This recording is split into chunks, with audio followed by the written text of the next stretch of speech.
उतर चुका था। बैलेंस वाला डंडा पकड़कर रस्सी पर कूदने लगा। पुलिस वाले बार बार चिल्लाकर उसे चेतावनी देते रहे, पर वो बस हल्का सा सिर हिलाकर फिर से रस्सी पर आगे बढ़ गई। दोनों तरफ पुलिस खड़ी थी। वो और चिढ़ गई। उसने अचानक डंडा रस्सी पर फेंक दिया और हाथ सीने पर बांधकर पुलिस वालों को घूरने लगी। तेज हवा उसके घायल पैर को हिला रही थी, लेकिन फिर भी वो एक पैर पर खड़ी थी। एक औरत ने अचानक आसमान की तरफ देखा तो लगा जैसे ऊपर कोई खड़ा है। पहले तो उसने सोचा कि शायद आंखें धुंधली हो रही हैं, लेकिन दोबारा देखा तो सच में एक आदमी वर्ल्ड ट्रेड टावर की छत पर 500 मीटर ऊंचाई पर बिना जान की परवाह किए स्टील की रस्सी पर चल रहा था। हवा का हल्का झोंका आते ही उसकी पैंट हिलने लगी। हाथ में पकड़ा बैलेंस वाला डंडा भी कांप रहा था। पर अजीब बात ये थी कि आदमी जरा भी घबराया नहीं, उल्टा हल्की सी मुस्कान उसके चेहरे पर थी। सबसे खतरनाक ये कि उसके पास कोई सेफ्टी बेल्ट या प्रोटेक्शन नहीं था। बस जरा सा पैर फिसलता तो नीचे सड़क पर उसकी लाश बिखर जाती। नीचे भीड़ जमा हो गई थी। हर कोई गर्दन उठाकर इस पागल को देख रहा था। आदमी धीरे धीरे आधा रास्ता पार कर चुका था और सामने फिक्सिंग क्लैंप तक पहुंचने ही वाला था, लेकिन तभी उसने देखा कि किसी बेवकूफ ने क्लैंप उल्टा लगा दिया है। अगर उसने उस पर पैर रख दिया तो सीधा मौत पक्की थी। वो कुछ पल वहीं खड़ा सोचता रहा, फिर दांत भींचकर एक कदम आगे बढ़ा, दायां पैर जमाया और फिर झुककर बायां पैर धीरे धीरे आगे सरकाया। जैसे ही सुरक्षित पार किया, उसके चेहरे का तनाव ढीला पड़ गया, लेकिन अगले ही सेकंड उसे ये सब आसान लगा। धीरे धीरे कदम रखना बोरिंग लगने लगा, तो उसने बड़े बड़े स्टेप्स में तेजी से साउथ टावर की तरफ बढ़ना शुरू कर दिया। नीचे खड़े लोग पूरी तरह हैरान रह गए। आधे रास्ते पहुंचकर उसने और भी खतरनाक स्टंट सोचा। उसका दायां पैर पहले से घायल था, खून जूते में फैल चुका था। दर्द से वो बस दांत भींचे हुए थी, लेकिन उसने उसी हालत में घुटना झुकाकर स्टील की रस्सी पर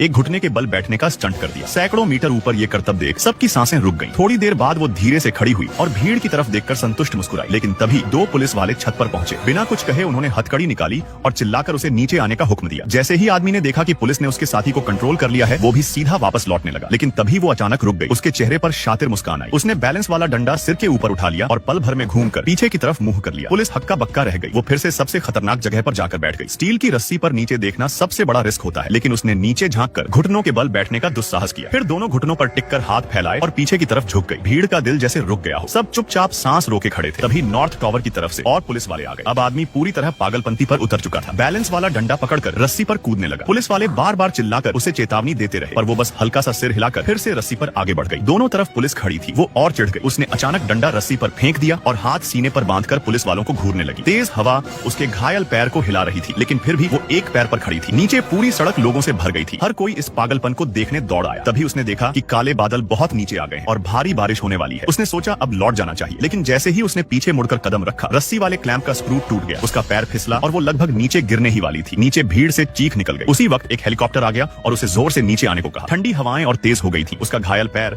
अब नीला पड़ चुका था। खून रुक ही नहीं रहा था। अगर अब भी इलाज न हुआ तो जान भी जा सकती थी। वो दर्द सहते हुए धीरे धीरे रस्सी पर वापस लौटने लगी। हर कदम ऐसे था जैसे तलवार की धार पर चल रही हो। भीड़ अब सांस तक नहीं ले रही थी। काफी मशक्कत के बाद वो बिल्डिंग के किनारे तक पहुंची। सबको लगा अब सुरक्षित है, लेकिन अचानक उसके पैर में ऐंठन आ गई और खराब क्लैंप से डरावनी चरमराहट की आवाज आई। नीचे खड़े लोगों का दिल जैसे गले तक आ गया, लेकिन तभी उसके पैर ने चमत्कारिक ढंग से संतुलन पकड़ लिया। उसने पुलिस की तरफ अजीब सी मुस्कान फेंकी और फिर उसने फिर से बाजीगरी करने की कोशिश की। डंडा सामने फेंका और ऊंची आवाज में अपना नाम बताया। पुलिस वाले तुरंत भागकर पहुंचे और हथकड़ी पहना दी। उसे पकड़कर नीचे ले जाने लगे, लेकिन वो जरा भी परेशान नहीं थी, क्योंकि पूरी सड़क की भीड़ उसके लिए ताली बजा